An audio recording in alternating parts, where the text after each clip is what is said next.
Yeah, yeah. Si Dios cambió mi lamento en baile, si Él cambió mi vida, porque no he de alabarle con júbilo, júbilo.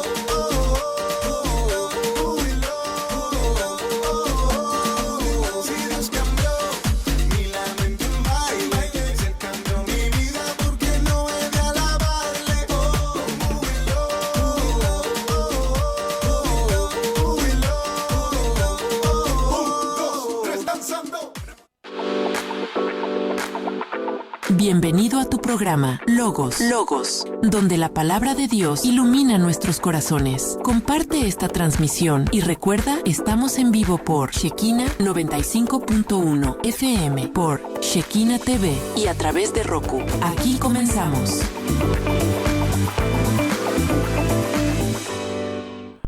Hola, hola.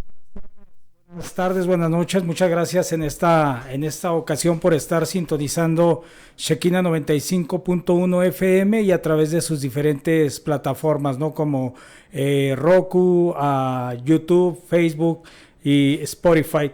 Y bueno, espero que hayan tenido un excelente día, un excelente jueves. Ya prácticamente la mayoría estamos terminando el día y espero que haya sido de mucha bendición este jueves, ¿verdad? Que haya sido positivo para todos ustedes. Y bueno, en Dios las cosas nos ayudan para bien. Entonces hay que agradecerle por todo y en todo momento a nuestro Señor Jesucristo. Hoy tengo el privilegio pues de estar aquí con ustedes. Es un enorme gusto que estén sintonizando a esta hora este programa y que bueno, puedan poner un poco de esa disposición para lo que se va a compartir en este día. Antes que nada quiero presentarme con ustedes. Mi nombre es Jorge Romero, soy evangelista, tengo un ministerio que el Señor me ha permitido llevar a cabo y se llama Logos Conferencias. Y el objetivo de este ministerio es impactar vidas a través de conferencias de enseñanza bíblica y evangelismo, equipando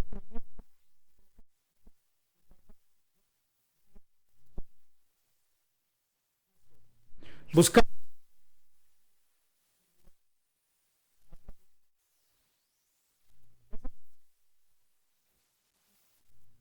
como ministerio nos ha permitido para trabajar a enfocarnos al evangelismo, enfocarnos a compartir la palabra de Dios, no solamente de la manera tradicional, sino a veces con algunas locuras que se nos ocurren por ahí para innovar y poder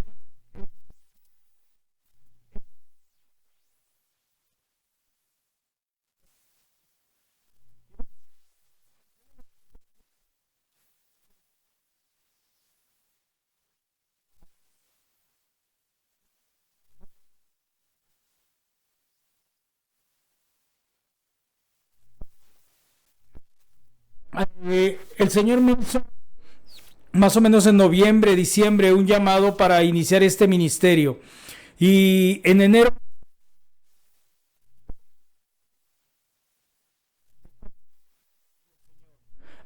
sabía que debía empezar el ministerio, pero no sabía cómo dirigirme y solamente me dejé llevar por el Señor, me he dejado llevar por el Señor y ha puesto gente maravillosa, pudiera decirlo yo. Son un equipo que sin que ellos lo sepan han venido a ser un equipo de este ministerio, gente que valiosa, que antes de enero no los conocía, que los he ido conociendo paulatinamente y sin tener que sumarse a este ministerio, hemos sumado los ministerios, hemos sumado puntos de vista, hemos sumado criterios y el Señor nos ha unido para ir trabajando de acuerdo a lo que podemos servirle a Él. Y por eso quiero saludar a hermanos que han sido muy importantes. Bueno, lógicamente primero mi esposa, también a saludar a la hermana Diana Guerrero, una hermana que tengo conociendo de enero para acá. Mi hermano Roberto Cervantes, que tengo conociéndolo de febrero, quizás marzo a la fecha. De mi hermano David, que tengo conociéndolo aproximadamente 2 semanas. a mi hermano Feliciano Escalante, que tengo conociéndolo, estuvimos interactuando a través del teléfono y después ya nos vimos. La vez que nos vimos por primera vez fue para planear un evento. Lo mismo saludar a Lupita, a Ángel, que también son colaboradores con este ministerio y estamos trabajando hacia un mismo camino, hacia un mismo objetivo, que es el servir al Señor.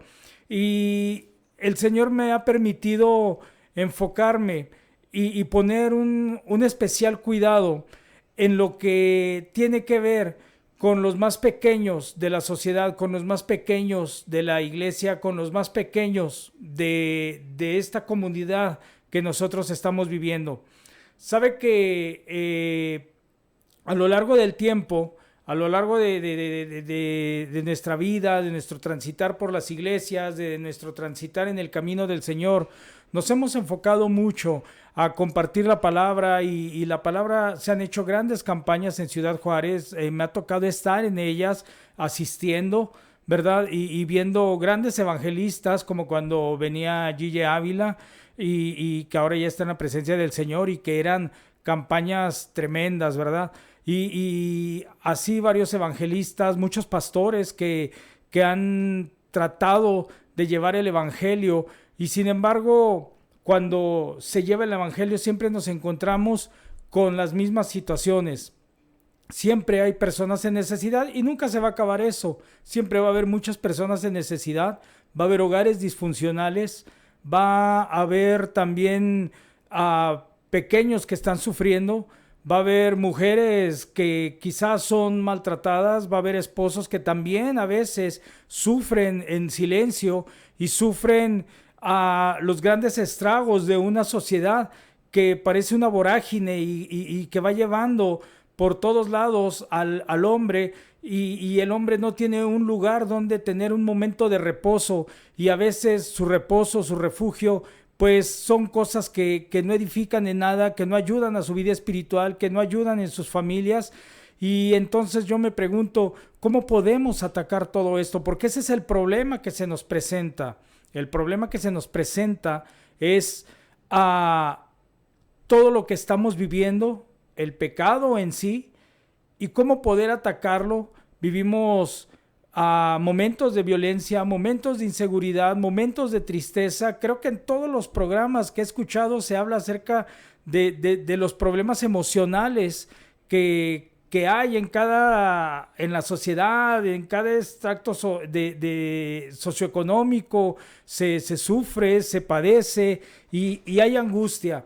Y incluso muchas veces cuando usted va al médico, usted va porque tiene un problema, porque ya tiene un dolor, pero difícilmente vamos cuando podemos prevenir todo.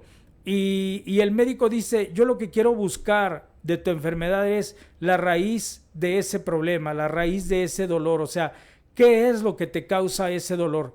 Y esto me lleva a mí a pensar en que si nosotros logramos de alguna manera atacar el problema y prevenir y empezamos a trabajar desde la niñez, empezamos a trabajar desde los más pequeños, empezamos a trabajar desde los niños y les empezamos a sembrar esa semilla, ¿verdad? Esa semilla en su corazón, esa semilla espiritual, esa semilla que es el Señor Jesucristo. Entonces, esos niños, dice la palabra, instruye al niño en su camino y aun cuando fuere grande no se apartará de él. Pero muchas veces nosotros escuchamos en la escuela secular que nos dicen los maestros o los profesores, yo no voy a educar a su hijo, yo vengo y le enseño, usted en casa lo tiene que enseñar.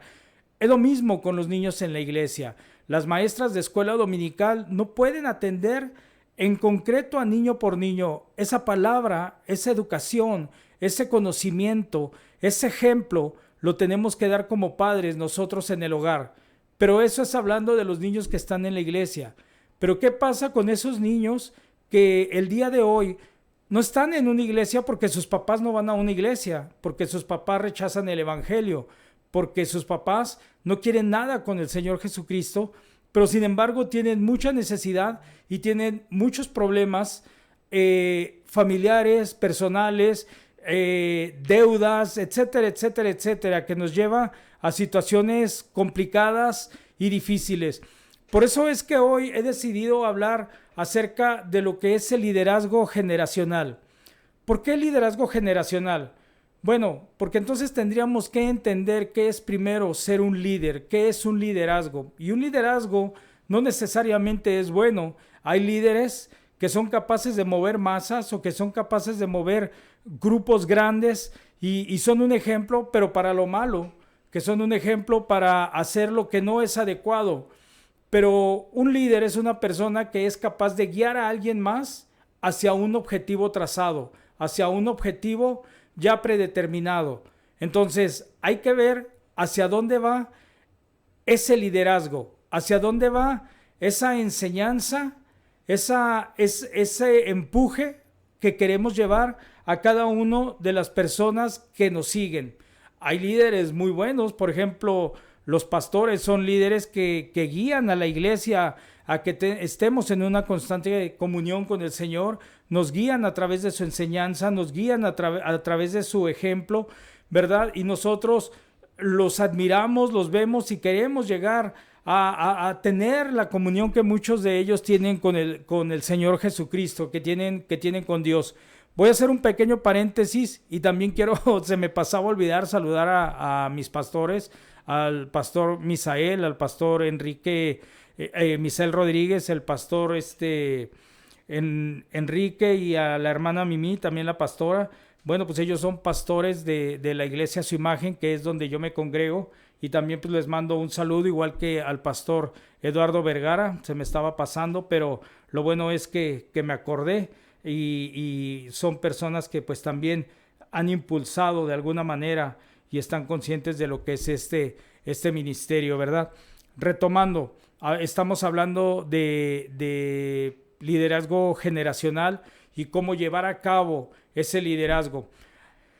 Y ya entrando más en materia, yo siempre he pensado lo difícil que ha sido la historia para nuestro país, lo difícil que ha sido, lo duro que hemos vivido como mexicanos. Lo hemos visto de nuestros padres, lo hemos visto de nuestros abuelos, y es que hay un dato importante que quisiera decirles en este momento, queridos hermanos o personas que nos escuchan y que no conocen todavía al Señor, pero que nos escuchan a través de la radio. Quisiera comentarles una etapa que hay entre una generación y otra, es aproximadamente entre 25 y 30 años. Eso es lo que separa una generación a otra. Por ejemplo, yo a mi hijo, el mayor, le llevo 30 años, 25 años, perdón. A mi otro hijo le llevo 30 años y al otro 31 años. Entonces, se cumple esa estadística más o menos.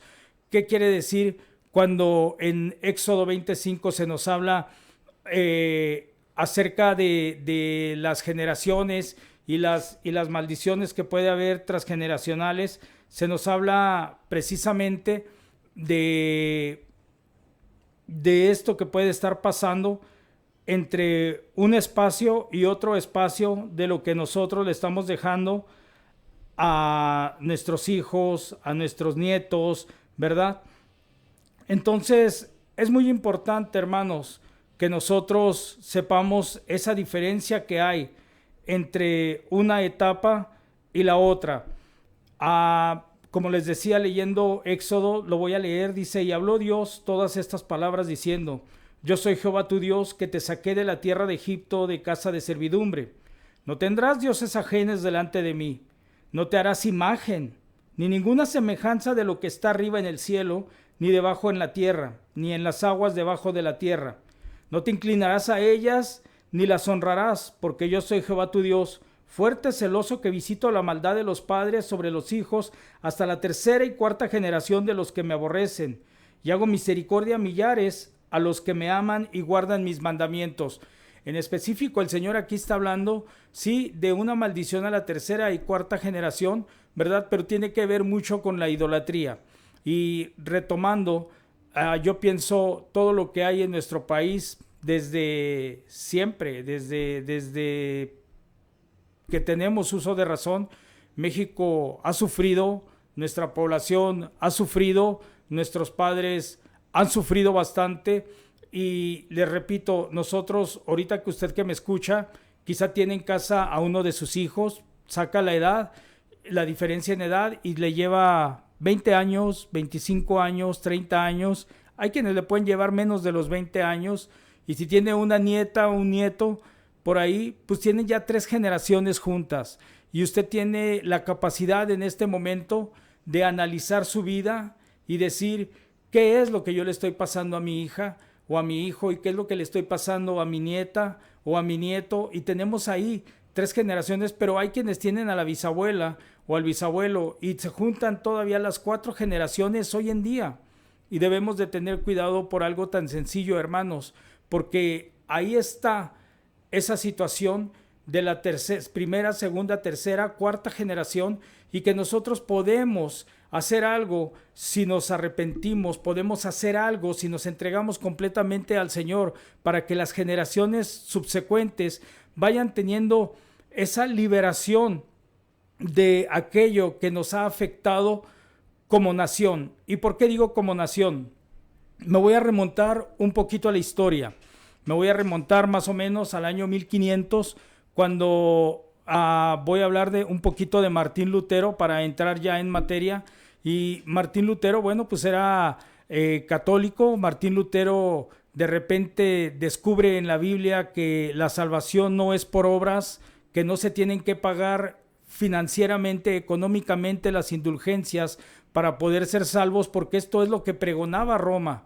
Sí, esto es lo que pregonaba Roma, y por eso incluso los gobernantes de los países tenían temor de la muerte, tenían temor de que sus almas se perdieran, y ellos aportaban grandes cantidades de dinero para poder liberar su alma y que pudiera salir del purgatorio, que es algo que traza la Iglesia Católica, ¿verdad?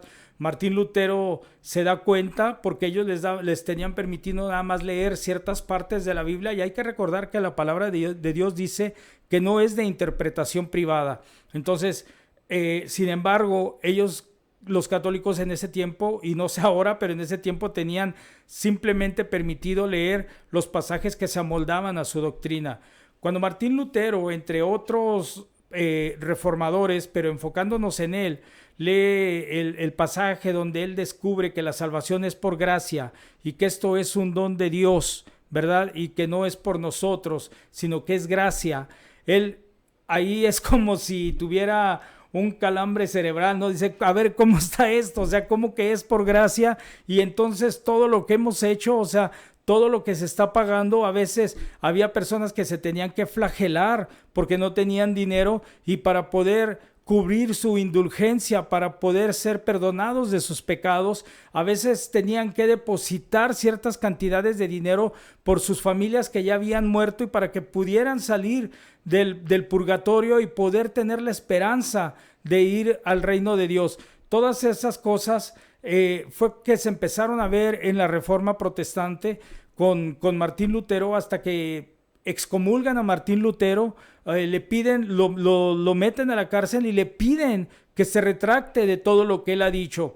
No se retracta. Martín Lutero va y clava en la puerta de la Catedral de Wittenberg 95 tesis, y me llama muchísimo la tesis número 27, que dice que entre más pronto cae la moneda en el cofre del Papa, más pronto saldrá tu alma del purgatorio. Nunca la Biblia habla eso. Somos justificados por fe, somos salvos por fe, ¿verdad?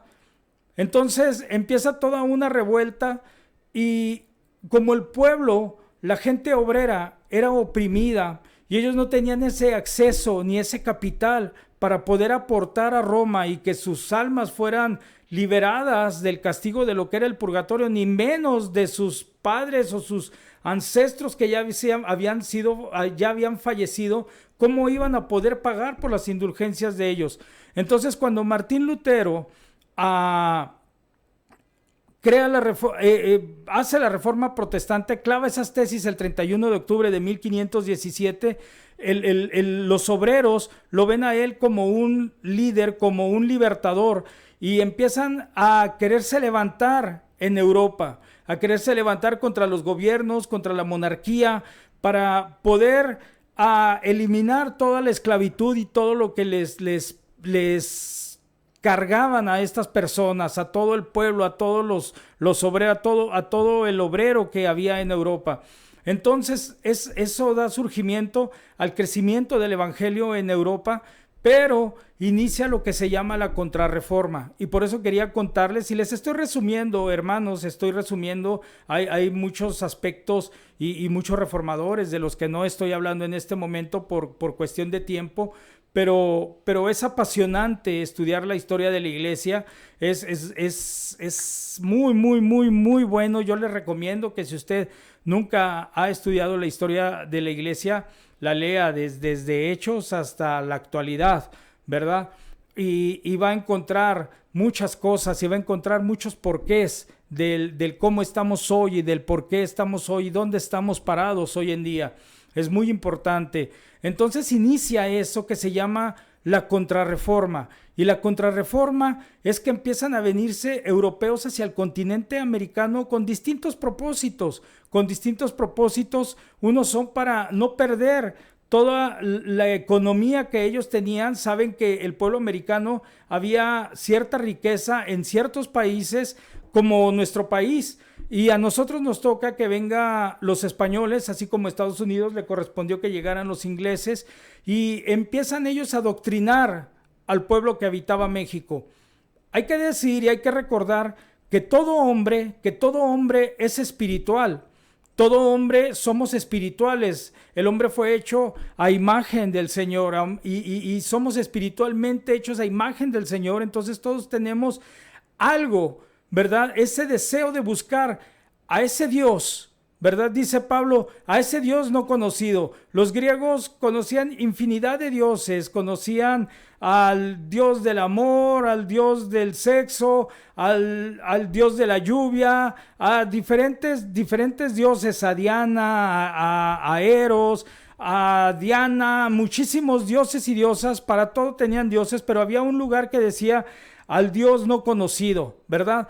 Y ese Dios no conocido es el que les quería predicar Pablo. Y porque todos tenemos la necesidad espiritual de conocer al verdadero Dios. Todos esos eran ídolos creados y que no llevaban a dar ningún resultado. Sin embargo, ellos sabían que había alguien más y que era ese Dios desconocido, que era sobre todos los dioses.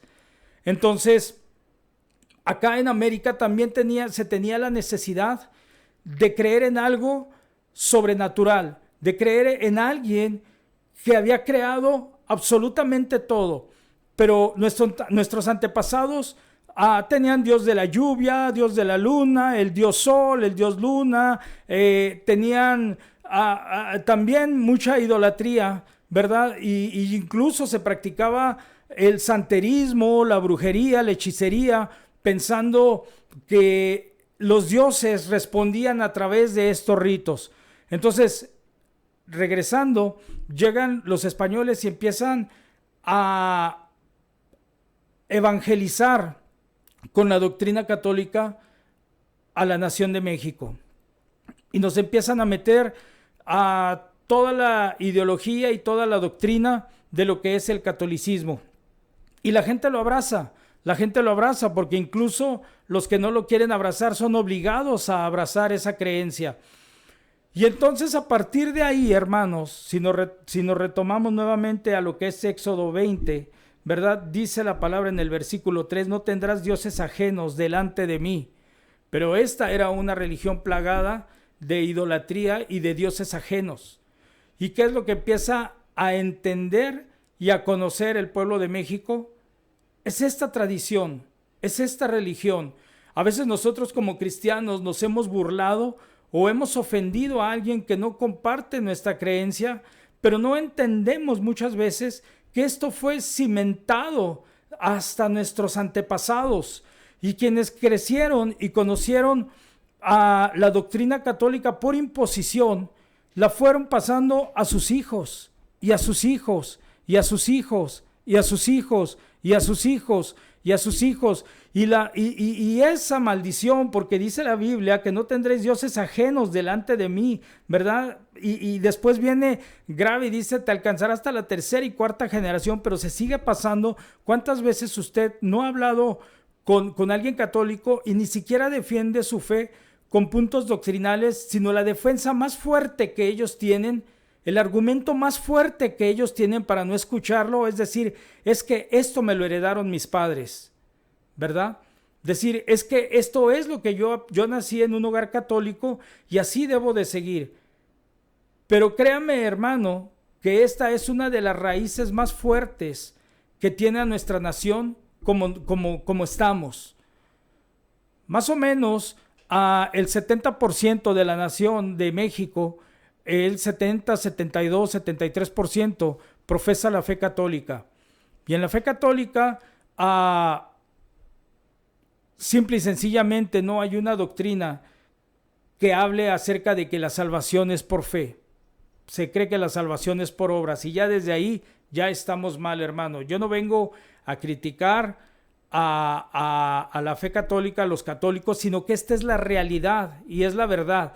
Y esta estafeta de una creencia errónea se ha ido transmitiendo de generación en generación, en generación, en generación, en generación. Y como les digo, muchas veces el argumento más fuerte que tiene una persona para prestar oído al evangelio, para prestar oído a la palabra de Dios es que es lo que me heredaron mis papás. Y hasta cierto punto es entendible, hermano. ¿Cuántos de ustedes nacieron en un hogar cristiano? Bueno, es porque eso fue, por así decirlo, lo que le heredaron sus papás. Es una doctrina sana, es una doctrina buena, y usted cuando crezca, cuando eres niño, estás creciendo y estás viendo alabanzas, estás escuchando predicaciones, estás yendo a una escuela infantil, te estás nutriendo y estás creciendo en el evangelio, y va a llegar el momento en el que vas a tener que decidir aceptar al Señor Jesucristo. Pero si alguien llega y te quiere hablar de otra religión, tú vas a defender aquello en lo que tus padres te crearon y que después hubo una convicción porque tú empezaste a comprender y a razonar todo lo que se te instruyó desde niño. Entonces, no es muy complicado entender esto porque el católico también defiende lo que le heredaron sus padres. Bueno, entonces, ¿qué es lo que pasa, hermanos? Que nosotros nos enfocamos en un evangelismo hacia personas ya adultas normalmente. Nos enfocamos cuando nuestra amiga, nuestra vecina, nuestro vecino, nuestro amigo ya tiene problemas con alcoholismo, ya tiene problemas con las drogas, ya tiene problemas con su familia. La mujer está sufriendo mucho por el menosprecio quizá que hay en su casa, por maltrato que puede estar sufriendo en su hogar. Y es difícil, hermanos, para estas personas a veces encontrar una respuesta del por qué está pasando eso.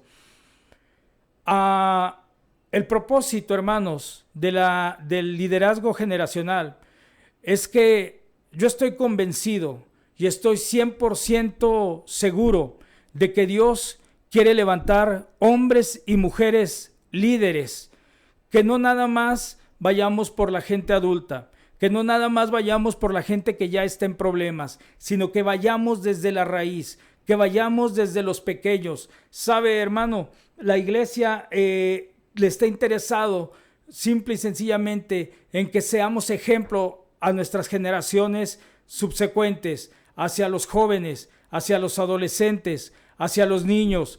Es importante. ¿Por qué es importante pensar en los niños? Voy a leer, hermanos, el Salmo número 1. Dice: bienaventurado el varón que no anduvo en consejo de malos, ni estuvo en camino de pecadores, ni en silla de escarnecedores se ha sentado, sino que en la ley de Jehová está su delicia, y en su ley medita de día y de noche. Eso es lo que para mí es el ministerio más importante, el evitar que haya niños que estén en consejos de malos, que estén en consejos de pecadores, que se sienten en sillas de escarnecedores. No que los rescatemos cuando ya estuvieron en los consejos perversos. No que los rescatemos cuando ya están inmersos en el pecado. No que los rescatemos cuando ya están sentados en una silla de escarnecedores, burlándose de la vida, burlándose de toda autoridad, burlándose de la iglesia, incluso a veces burlándose del mismo Dios, porque no le conocen y no le temen. Ese es el propósito que se tiene al evangelizar desde la infancia. Pero también hay algo importante. A veces nos enfocamos y decimos, tengo que ir por los niños huérfanos, y está perfecto, hermano. Y tengo que ir por el niño que no tiene que comer, y está perfecto, hermano. Pero también tenemos que ir por el hijo del profesionista. No importa, hermano, que él no tenga carencias económicas. Él también sufre a veces. Él también padece a veces de soledad, de indiferencia, de maltrato. Y también tenemos que buscar la manera de llegar a estas generaciones, ¿verdad?, que son los más pequeños. Voy a leer en Tito 2, 1 al 8, hermanos. Y dice, pero tú habla lo que está de acuerdo con la sana doctrina, que los ancianos, fíjense desde dónde empieza, que los ancianos sean sobrios, serios, prudentes, sanos en la fe, en el amor, en la paciencia, porque eso es lo que las nuevas generaciones van a ver en nosotros. Las ancianas, asimismo, hermanas de la iglesia, y ancianas a veces no nada más se refiere a ancianas de edad, sino a ancianas que tienen una madurez espiritual y que tienen una conciencia de lo que es caminar en la senda del Señor Jesucristo y de lo que es la importancia de salvar y de orientar a los más jóvenes. Dice, las ancianas asimismo sean reverentes en su porte, no calumniadoras, no esclavas del vino, y maestras del bien, que enseñen a las mujeres jóvenes a amar a sus maridos y a sus hijos, muy contrario a todos los que muchos han desviado del concepto del feminismo, donde se han dedicado a menospreciar y a transgiversar lo que el hombre es. Claro, el hombre no puede ser machista, el hombre no puede maltratar a la mujer, el hombre no puede maltratar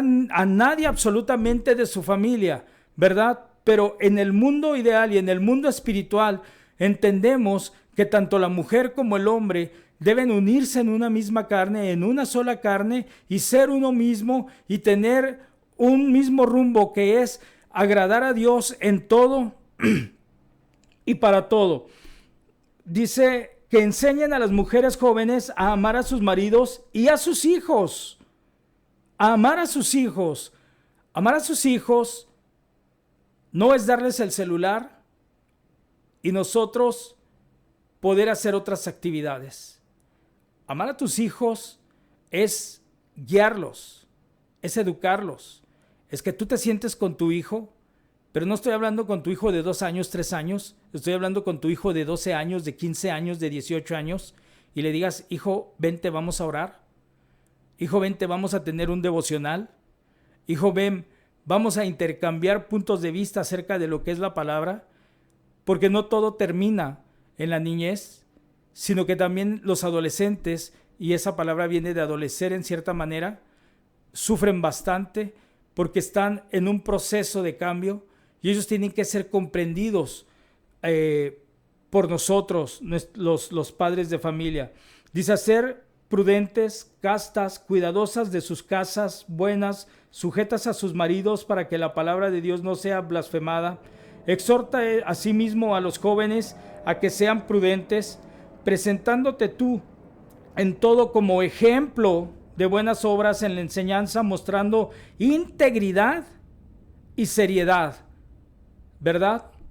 Esto no es exclusivo de las mujeres, esto también es para los padres de familia, es para los hombres. Tenemos que mostrar integridad y seriedad en todo lo que hacemos. Palabra sana y reprensible, de modo que el adversario se avergüence y no tenga nada malo que decir de vosotros. Este es el ideal de la iglesia, hermanos, es el ideal, el tener a esas generaciones que podamos transmitir y que podamos aconsejar a nuestros jóvenes, que podamos aconsejar a nuestras señoritas. Mire, hay una estadística que me llama mucho la atención. Dice, más del 50% de los adultos, mujeres y hombres, ambos, piensan que es normal el maltrato contra los menores de edad como forma de educar o castigar. Eso sigue siendo, estas estadísticas son recientes y siguen siendo, ¿verdad?, hoy en día vigentes, donde el 50% de los adultos piensan que una forma eficaz para la educación es el maltrato contra los menores de edad, ¿verdad? Y de esa manera piensan que los están educando. Pero voy más allá, hermanos, de por qué debemos de pensar en los niños, por qué debemos de crear actividades que nosotros podamos salir y que nuestro evangelio empiece desde los más pequeños. 40 millones de menores de 15 años sufren violencia, abusos y abandono en la familia, la escuela y la comunidad. 40 millones, hermanos. ¿Se imaginan lo que es esa cantidad? Menores de 15 años. ¿Cómo van a crecer esos niños? ¿Cómo van a crecer esos adolescentes? Van a crecer con enojo, van a crecer con rencor, van a crecer con sed de venganza, van a crecer con mucha tristeza, y vienen muchas desviaciones por causa de esta situación.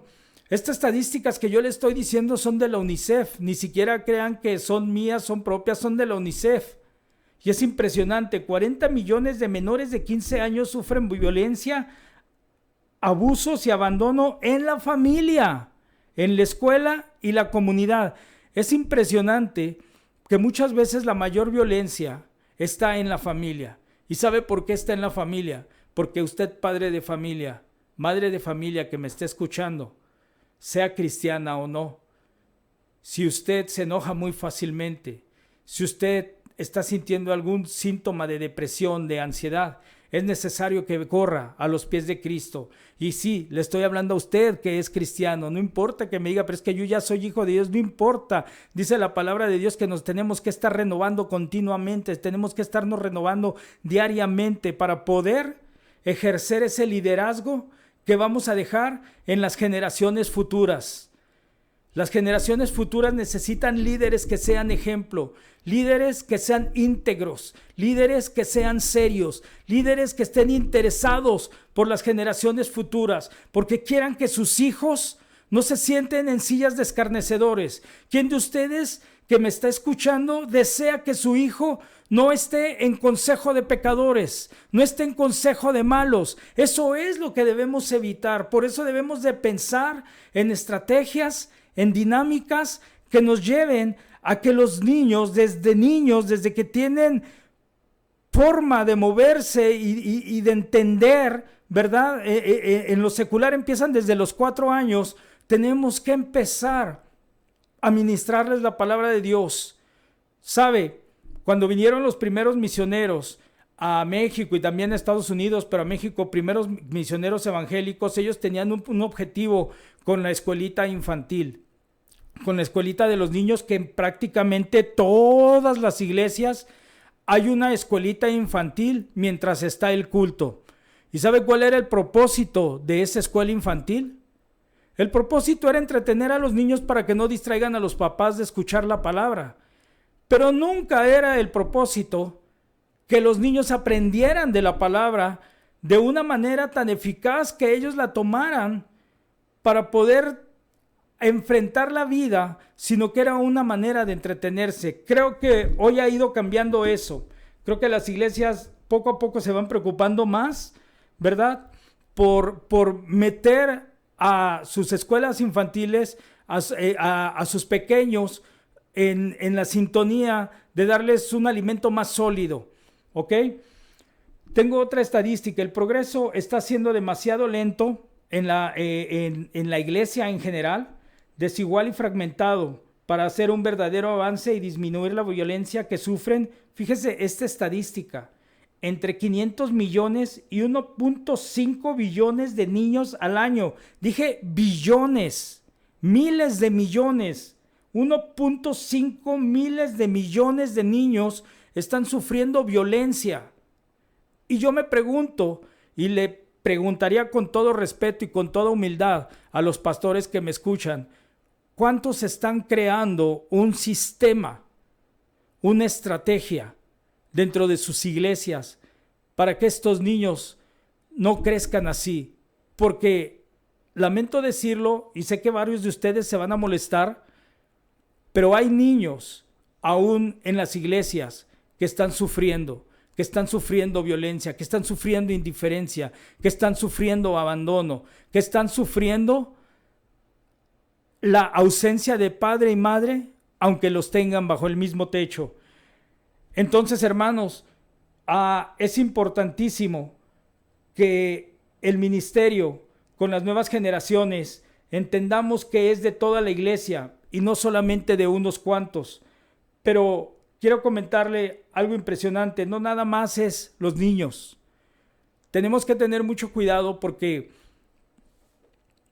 un niño tú lo llevas a la iglesia porque tienes un niño de 4, 5, 6, 7, 8, 9, 10 años y ese niño en tu casa juega al culto y dice que es el pastor y predica y tú dices, no, mi hijo está bien entregado a Dios porque tiene 10 años y juega a la iglesia y se pone con la Biblia y agarra un púlpito o algo lo agarra como púlpito y se pone a predicar y quizá el día de mañana va a ser pastor. Pero conforme avanza la edad, el niño va dejando esas costumbres. Ya no agarra la Biblia ni para leer él mismo. Y nosotros, entendiendo entre comillas que está creciendo, decimos es parte de la edad, pero yo recuerdo cómo mi hijo tomaba la Biblia y él la va a volver a tomar. Pero cuando nuestro hijo llega a la edad universitaria, nuestro hijo muchas veces empieza a apartarse de la iglesia. Y esa es una estadística contundente, hermanos.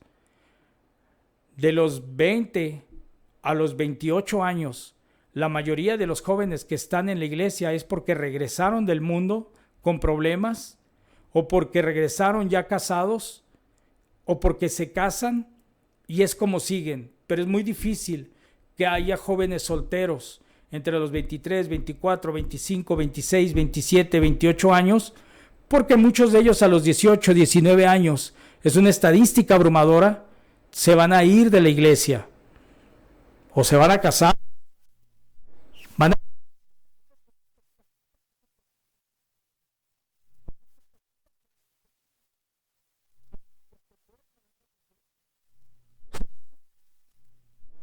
se esfumó.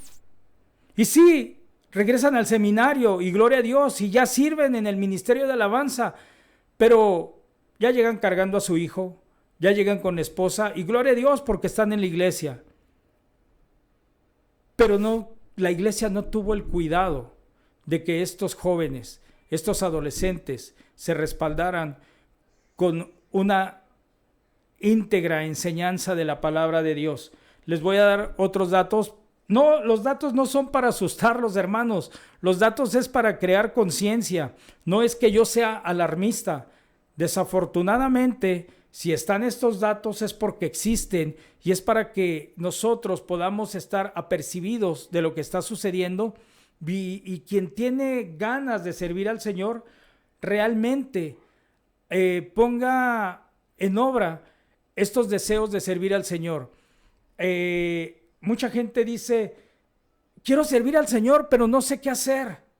Mire, le voy a dar una estadística.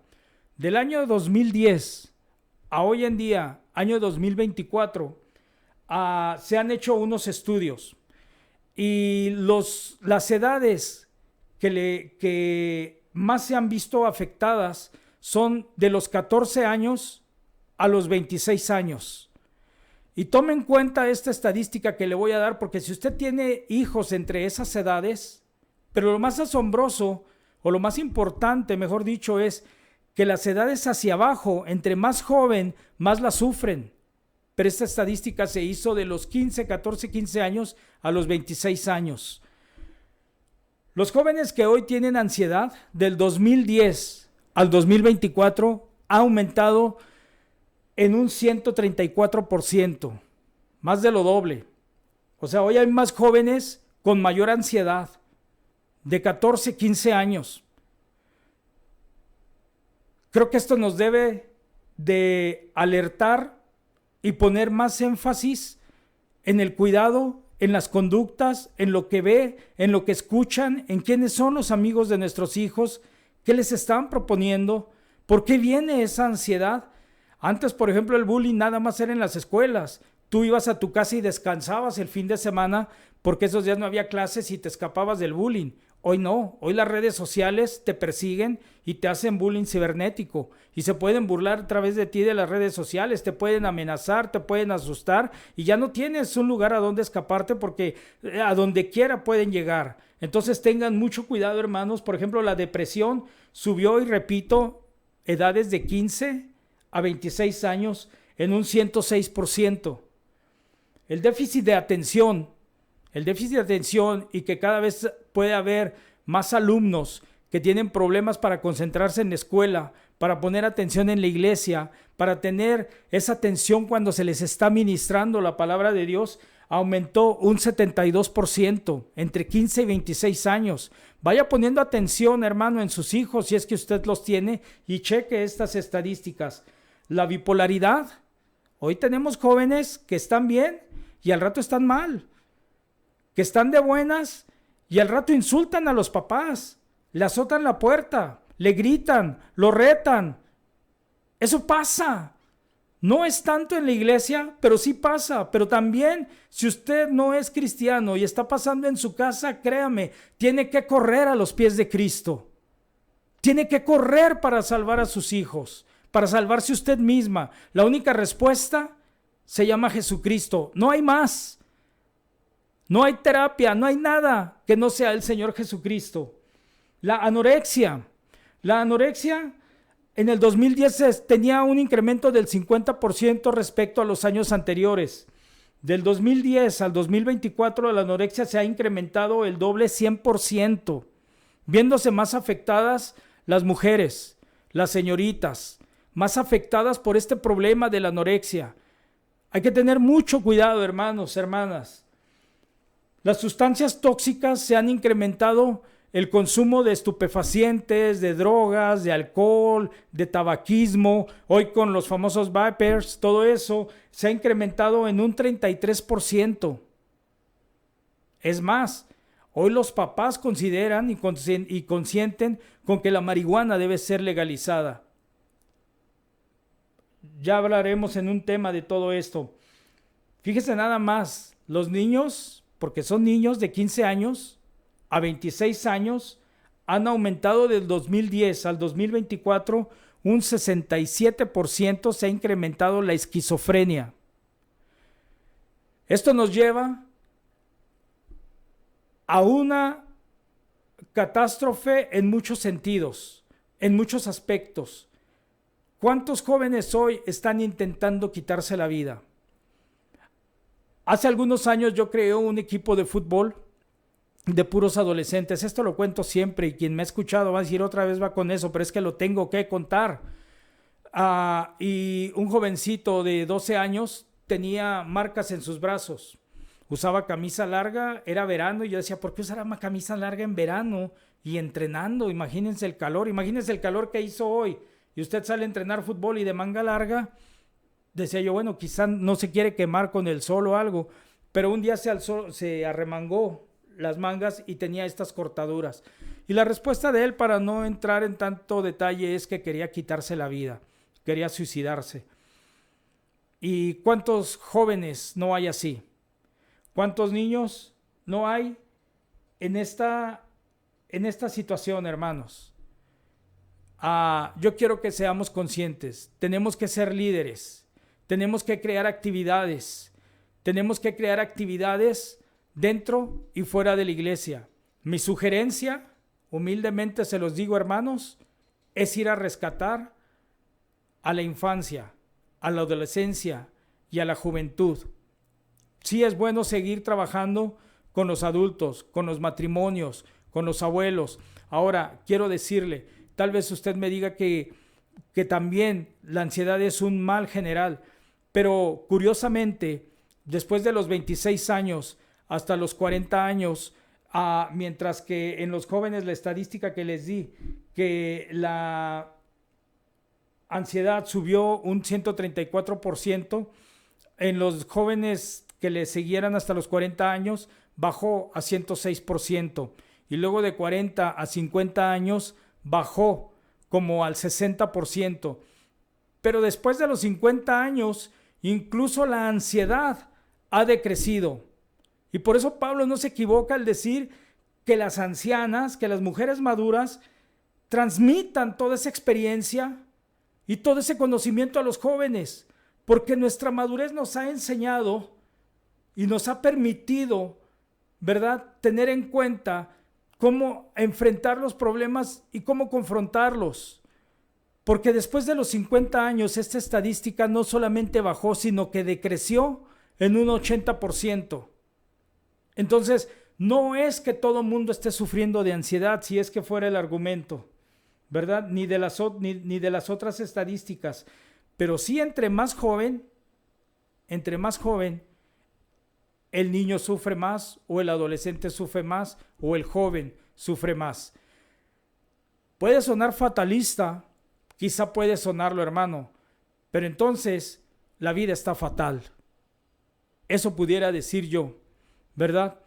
Pero en medio de todas estas estadísticas, estamos usted y yo, que el Señor nos ha dicho que somos la sal de la tierra, ¿verdad? Y que tenemos este evangelio que el Señor nos invita a predicarlo, nos pide predicarlo a tiempo, fuera de tiempo, en todo momento. Si usted es un hijo de Dios, si usted es sincero en su relación y en su comunión con Dios, usted tendrá en mente que tiene que salir a evangelizar.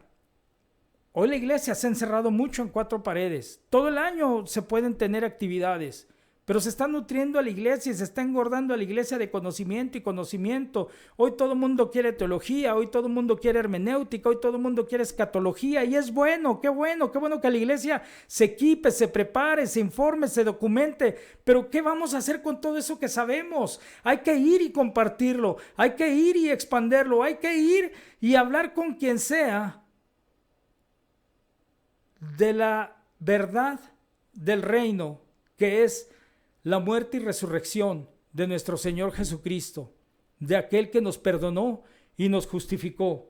Y hay que crear actividades, hermanos. Yo se los sugiero. No vengo aquí a decirles que esto es lo que tiene que ser, ni que yo tengo la verdad absoluta. Claro que no, se los digo con mucha humildad y mucho respeto. Les comento el hermano Escalante, que lo mencioné, Ángel, la hermana Diana, Lupita, el hermano Miguel, mi esposa, yo, estamos tratando de organizar un evento para niños. Vamos a hacer un torneo relámpago de fútbol. Al día de hoy tenemos 16 equipos inscritos. Le voy a dar una sorpresa. Los 16 equipos son de escuelas primarias seculares y de colegio también. No importa, pero no son de la iglesia, no están formadas por equipos cristianos, sino que hay un propósito en esta actividad. Y esa actividad es evangelismo, ¿sí? Y esa actividad es que a todos esos niños les vamos a presentar el evangelio el día del torneo. Les estamos pidiendo un máximo de 10 jugadores. Al día de hoy tenemos 160 jugadores inscritos. Mínimo van a ir con su papá o con su mamá. Si lo duplicamos, estamos hablando de que tendremos 240 almas para hablarles del Señor un sábado desde las 8 de la mañana hasta las 8 de la noche. Sé que esto a veces suena difícil porque hay quien prefiere estar en la comodidad del templo, en la comodidad de la iglesia con el aire acondicionado, y invitar a un teólogo y que nos dé palabra y sentir que ya servimos al Señor. Repito, eso es bueno, pero hay que salir a compartir.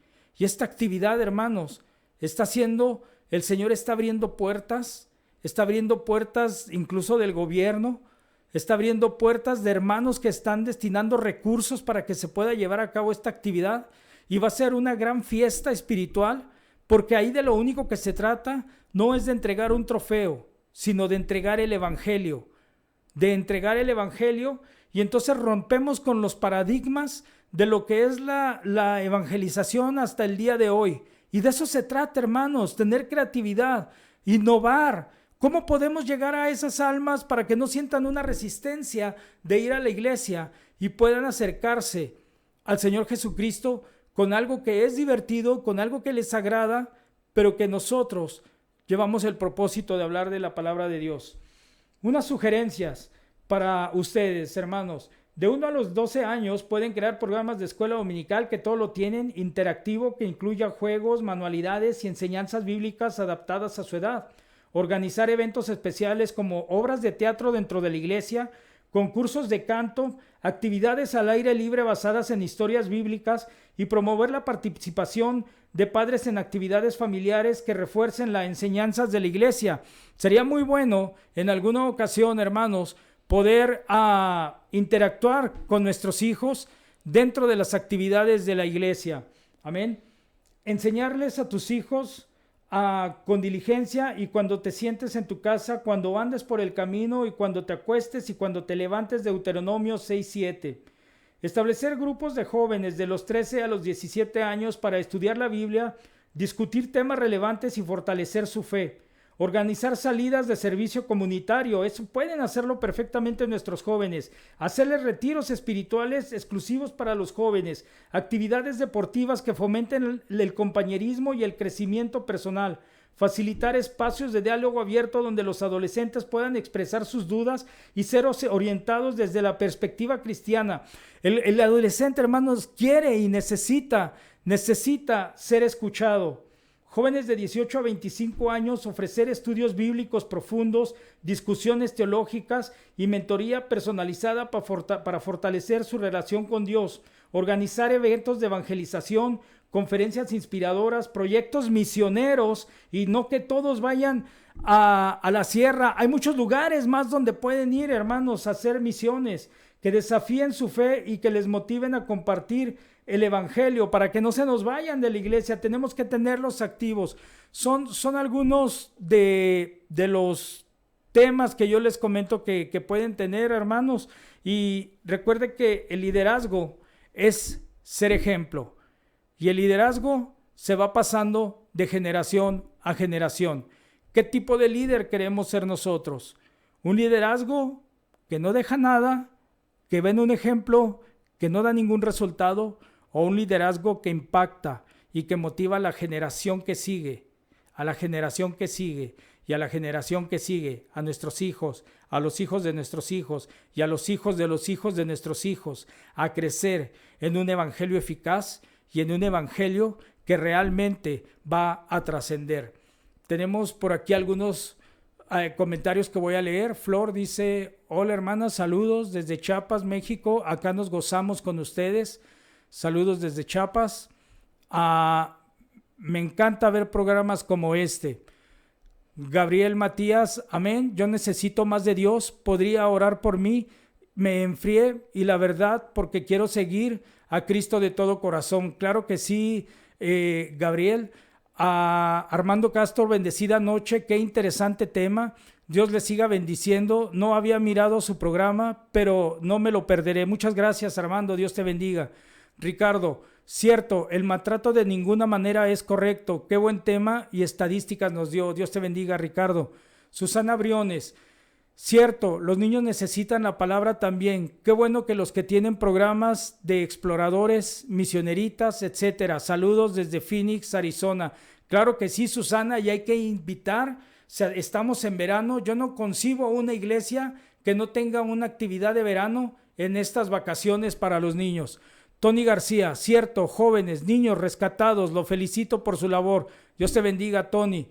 Marta Santos: pido oración por mis hijos, ellos están en las drogas, les di buen ejemplo, pero sus amistades, su círculo les afectó. Claro que sí, vamos a orar por estas personas que nos están pidiendo oración. Señor Jesús, te damos muchísimas gracias, Padre Santo, en esta noche, porque has permitido que podamos compartir esta pequeña reflexión, Señor, sencilla, Padre, pero con el máximo deseo, Señor, de que la iglesia sea inquietada, Señor, a salir a trabajar por ti, Señor, y para ti. En el nombre de Jesús yo te pido por mi hermano, Padre, que se ha alejado de tu camino. tú redarguyes, Espíritu Santo, y tú le puedes tocar en este momento. El que él haya escuchado este programa no es una casualidad ni es una coincidencia. Te pido en el nombre de Jesús que tú lo traigas vuelta a casa, Señor. Padre Santo, te pido por esta hermana, por sus hijos que están en las drogas. Quiero pedirte, Señor, que tú obres, Padre Santo, y que tú también, Espíritu Santo, les redargullas a estos jóvenes y sobre todo que te busquen a ti. Sin Dios nada podemos hacer. Es necesario que toda la gente que está en problemas y que toda la gente que tiene una dificultad ponga sus ojos en Cristo, porque de esa manera tú, Señor, vas a poder actuar y vas a poder librarlos de las garras de los vicios y de las garras de cualquier tipo de violencia y en lo que estén inmiscuidos. En el nombre de Jesús te damos gracias, Padre Santo. Y bueno, hermanos, ha sido un placer poder estar con ustedes. Les repito, mi nombre es Jorge Romero. A mí pueden encontrarme en el correo electrónico logosconferencias7, todo con minúscula, @gmail.com. También pueden mandarme WhatsApp al 915-727-5850 y con todo gusto podré atender a sus comentarios, y si tienen peticiones de oración también pueden mandarlo ahí a ese WhatsApp y aunque acabe el programa, para poder seguir intercediendo por ustedes. Y en Facebook como Logos Conferencias. Agradezco mucho a Shekinah Radio 95.1 FM por permitirnos ser parte de este gran ministerio, y pido que sea bendecido este ministerio. Dios les bendiga, hermanos, y muy pronto nos vemos en algún jueves a las 8 de la noche. Que tengan una bonita noche, que descansen, y ya saben, hay que salir a trabajar y hay que arrebatar a los niños para Cristo. Dios les bendiga, hermanos.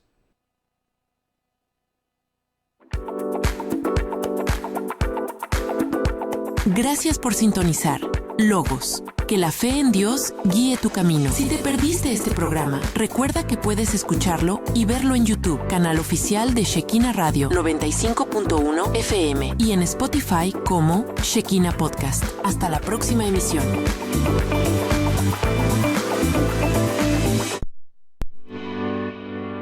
Porque nada no es nada si es contigo.